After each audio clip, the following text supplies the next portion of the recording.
Welcome to the webinar, everyone. Another Wednesday, another Lunch and Learn. Today is all about kids. We have several hundreds of thousands of children, if not millions of children in this country that are going back to school. And if not this week, then next. Last week I dropped my own two children off at college, so it's just part of the life's process. But today I want to talk about more than just the kids going back to school. I want to talk about nutrition and their performance in school. Because one of the overlooked things in our busy lives is making sure that our children have the right fuel to start their day out right. See, a lot of us just have this concept that when our kids go to school, they're learning what they need to learn and they're getting the education that they need so that they can be successful in life. And one of the things that will help determine their success in life is going to be how well they provide nutrition to their body. The diet and lifestyle choices that they make, the habits that they form in these years when they're in school, because they will carry them into adulthood and they will either benefit them or be the burden that they carry through the rest of their life. So when you look at the schools, though, kids on average in an entire school year are going to get roughly on average about 3.4 hours total in an entire 9.5 to 10-month school year, 3.5 hours total of nutritional information. And that information can come from any number of different sources. Some of it is internet-based, which we know has some are little value depending on where the source came from. Others will be from books that are outdated or not really understanding all of the aspects of where the information come from. And some of it is just nutritional myth that we have come to understand and believe based upon people saying it enough times over and over again. But the reality is, if we're hoping that the school is going to teach our kids about nutrition, we need to understand that that is not where they are going to get that information. Obviously, we have a problem in this country. 1/3 of our kids are overweight and 1/6 of our kids are obese. That means they have a BMI over 30. This is really an epidemic. 74% of the adult population in this country is overweight, but with 1/3 of our kids overweight, what you need to understand and the real number that you need to appreciate is that those 74% of adults that are currently overweight, when they were children, on average, only 8% of the children population was overweight. You take these 33% of our kids that are overweight right now, you add 20 years to their life, and we're looking at a U.S. population of over 95% of people being overweight. That's how bad this is. We need to do something about it. We need to provide them the information. And in fact, if you look from 1985 to 2017, childhood obesity has risen 3x. In that short period of time, that 30 years roughly, you have every 10 years, it doubling the number of childhood obesity cases. It's absolutely insane where we are now. So obviously we have an epidemic. Now, here's the bad part. Overweight kids are 80% more likely to be overweight adults. See, if we don't address the problems when they're kids, the problem is those eating habits, the things that they like, the things that they have an addiction to, the sugars, the salts, etc., they carry with them into adulthood. And let's be real, when we're adults, we don't move as much as we did when we were kids. We don't run around, we don't play, we don't have time. All of these things that come into factors we don't have anymore. So as a result, these eating habits and things that we're developing as children and the things that we as adults are allowing our children to develop are weighing heavily on them when they get to be adults. Now here's the biggest part. And here's the biggest driver of why kids are overweight. The average American kid spends how much time outside daily, according to the CDC? 4 minutes. The average American kid is spending roughly 4 minutes outside daily. Now, there's a lot of contributing factors to this. There's schools that are eliminating PE. There's basically kids that are stuck on their phones or on video games or television or whatever the case may be. But the reality is kids just don't go outside and play anymore. And as a result, they're not as active. And some of the foods that are designed for them, marketed to them, and that they love are the largest contributors to the waistline epidemic that we have in our children population right now. In fact, here's the one that you really need to know as a parent. If you have an overweight child, or if you want to help prevent your child from being overweight, 26% of sixth graders are bullied, teased, or rejected daily on their size. This is sixth grade. I mean, these are impressionable children. 26% are teased and bullied every single day, but it gets worse. When they reach high school, it's 61%. Not for any reason other than the fact that they're overweight. We have to do something. We have to, as adults, as educators, as people with the information, with people that actually take the time to watch webinars like this, we need to take this information and we need to share it with as many people as we can to avoid this issue. You know, we have to do something better for our kids. Here's the other main thing that's driving us right now. We are supposed to have and provide our children 6 teaspoons of sugar daily, maximum 6 teaspoons. That's what's recommended. But the average boy in this country is averaging 27 teaspoons or 27 servings, and the average girl is averaging 20. You want to know why childhood obesity is going through the roof. You want to know why the weight epidemic is what it is in our childhood population. You want to know why we have stopped referring to type 2 diabetes as adult onset diabetes, and now we just call it type 2. Here it is. This is it. All of the processed foods, junk foods, fast foods, convenience foods, all of these things that we provide our children because we don't have time, because they're convenient, or because they're easy, this is what they're full of. They're full of these sugars and salts, and this is what it's contributing to. Empty calories from added sugars and solid fats make up 40% of kids' diets. That's it. Empty calories means there's no nutritional value. Added sugars and solid fats, and here's where it comes from. 50% of those are coming from sodas, some type of fruit juice, pizza, ice cream, baked goods, cookies, cupcakes, etc., and milk. Those are your 6 culprits. Those 6 areas right there are what is loaded with added sugars and solid fats that are contributing over 50% of the calories that our kids are eating on a daily basis. Just those 6 foods right there. Those 6 things that they consume. Now, you're probably sitting back saying, hold on, I was talking about, this presentation is supposed to be about kids' performance in school, kids and nutrition. What I'm showing you is inhibiting their peak performance. When a child is loaded on sugars and salts and processed foods, they don't have the ability to think clearly. They're overstimulated. They basically have the attention span of about 15 seconds on a clock. They don't have the ability to learn the way that they need to learn. We are contributing to that. And I'm going to show you later how it's been scientifically proven. In fact, if you look at the sodium intake of children, nearly all of them are consuming 3,400 milligrams of sodium a day, twice the recommended amount. That's right. So not only are our kids eating on average over 5 times the amount of sugar, they're eating 2 times the amount of salt. So this is why we have a large portion of the population that as children under the age of 18 that already have at least one warning sign, if not 2, of future high blood pressure, heart disease, and or diabetes. This is what we're doing. These are the foods. In fact, the foods with the most sodium are right here. Again, pizza, it hit us earlier, but now you have those savory snacks, those things that come in a bag, sandwiches, breads and rolls, cheeses, and then cold cuts and cured meats. All of these things that we say are fast, convenient, and easy to make and throw into the school lunch. I mean, in fact, if you look at the sandwich itself, it has 4 of the culprits right there.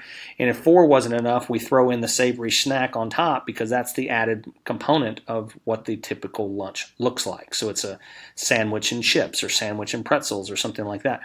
This is what's happening to us on the sodium side.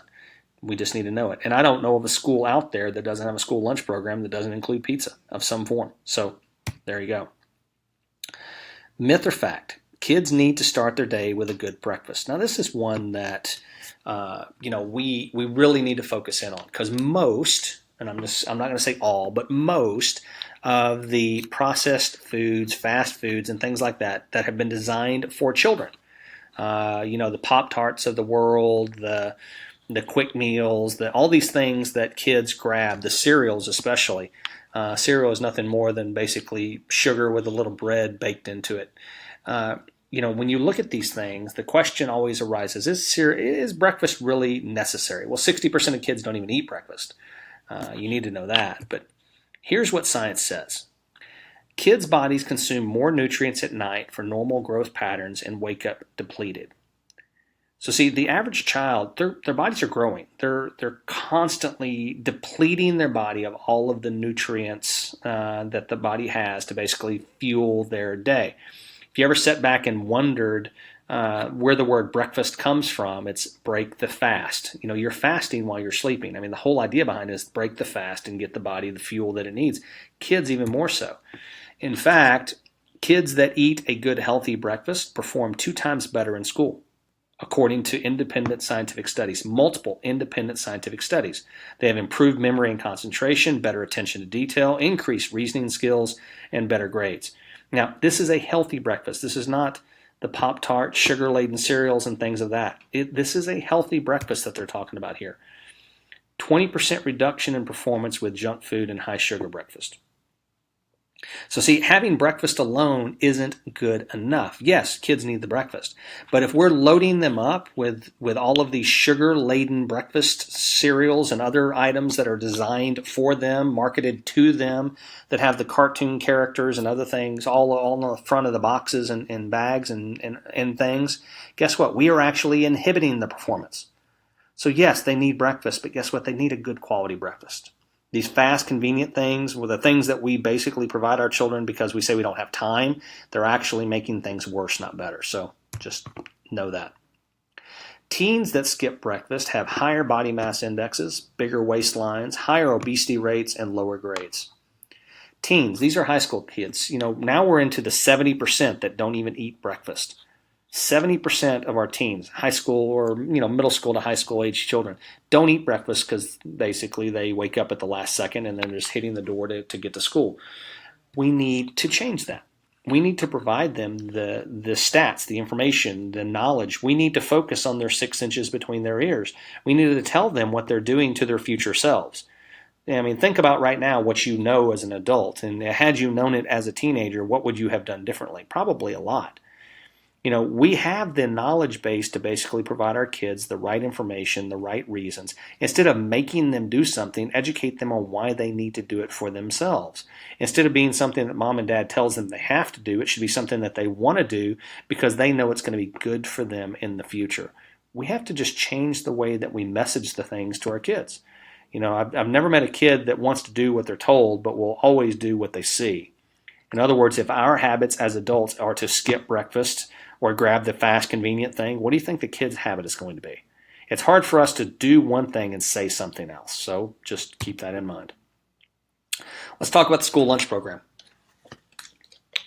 There's a lot of people that have an understanding or belief that the school lunch program is a healthy option, that it's also fast and convenient. Instead of having to pack a meal and take it with them, they can, for a low cost, basically be provided a meal. In fact, that's basically what they look like. The average meal in this country is basically $2.68. That's the amount of money that is spent to provide the basic lunch in the school lunch program, $2.68.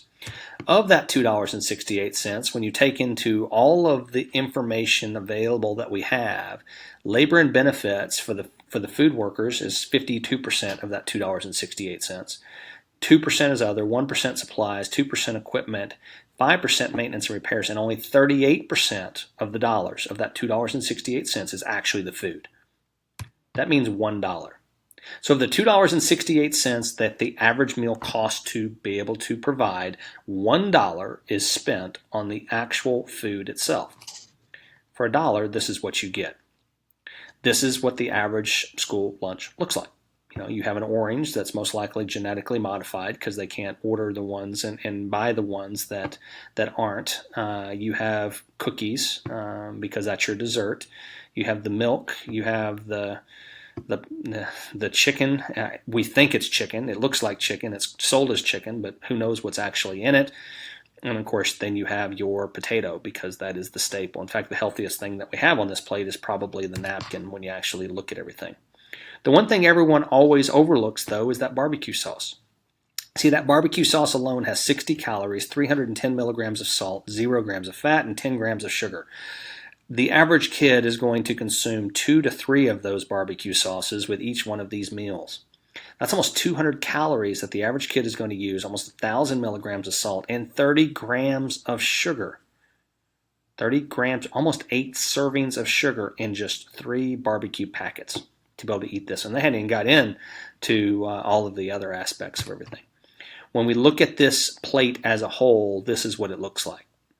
982 calories. This is not counting the barbecue sauce. 982 calories, 1,700 milligrams of salt, 50 grams of fat, 44 grams of sugar, and the RDA percentages on the right-hand side. This is just lunch. This isn't counting what they had for breakfast, if they had one of those things that was designed for them. This isn't counting the snacks. This isn't counting the sodas and sugary beverages that they have in between meals and after meals and when they get home. This isn't counting what they're going to have for dinner. This is just spending that $2.68 on the lunch program because it was convenient, fast, and easy. Let's look at something else that's been designed for kids. Because obviously if you can't trust the school lunch program and, they're not going to provide the solution, then obviously we can go grab one of these things that's, made for kids. I mean, it's a Lunchable. This is what kids want. In fact, sometimes people think that, hey, it has 11 grams of protein. It must be good. But protein only makes up 44 calories of the entire meal. This meal has 320 calories. So the 11 grams of protein is only 44 of those calories. Where's the rest of it come from? Well, the 8 grams of fat is 72 calories. The carbohydrates make up 204 calories. Most of those carbohydrates are simple sugars. And in fact, if we really get down into the weeds and look at it, what you have is 27 grams of sugar, which is why they love these things. That's 6.75 servings of sugar, more than they need in an entire day in something designed as just lunch. You want to know why kids are consuming 30 servings of sugar a day? This is it. I mean, this is part of the reason. These things that are designed for kids, for fast, convenient lunches, are designed to basically get them addicted to the sugar, because if they want it, guess what? They're going to want more of it. And I didn't even show you the worst one, which is, there's all kinds of other Lunchables out there that are more extreme, and there's other products out there that aren't called Lunchables that are other things that are worse as well. So what are we taking away? We've seen a lot. We know that performance is inhibited by these sugar, salty lunches. We understand that performance is inhibited even greater if we provide breakfast to children that is the wrong thing than not providing it at all. And we also understand that kids are going to operate 2 times better if they're provided a good, healthy breakfast to start out their school day. So what's the takeaway? To optimize children's performance in school, they need a quality breakfast and a healthy lunch that avoids all the sugar and salt found in ready-made and convenient options. We need to get back to making food for our children. We can't use time and convenience as the reason why we don't. If we have to get up a little bit earlier, guess what? They're our kids. If we have to start educating our kids, great, we need to do that. But how do you educate a child? You have to change yourself first. Can't tell them to do one thing and you do something else. We have to start in the house. We have to take control of the situation. We cannot rely on the schools to basically teach our children life. And this is what this is. This is life. In fact, this is life or death. Number one killer in this country is hand-to-mouth disease. Our hand finding our mouth way too often with the wrong thing. We as adults, we as educators, we as the people that have the knowledge and information that take the time to learn these types of things need to share that information. We need to change ourselves and then help change the people that we love and care about. That's what this is all about.